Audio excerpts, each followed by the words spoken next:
Good morning সবাইকে। আশা করি তোমরা সবাই খুব ভালো আছো, কিন্তু এই গরমের মধ্যে আমরা কেউই মনে হয় ভালো নেই, আমার যতদূর মনে হচ্ছে। কারণ প্রচণ্ড রোদ, গরম সহ্য করা যাচ্ছে না, প্রায় 45 ডিগ্রি চলছে। তো সবাইকে বলছি, সবাই ঘরে থেকো, প্রয়োজন ছাড়া কেউ বাইরে বেরিও না। আর যাদেরকে বাইরে বেরোতেই হবে তাদেরকে তো কিছুই বলার নেই।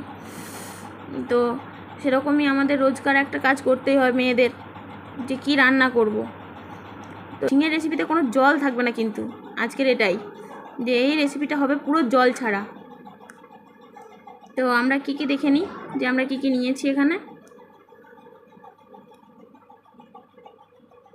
রেসিপিটা করার জন্য আমরা নিয়েছি ঝিঙে, এখানে একটা মাঝারি সাইজের আলু আর একটু পেঁয়াজ। ঠিক আছে, মাঝারি সাইজের একটা পেঁয়াজ। তো চলো দেখে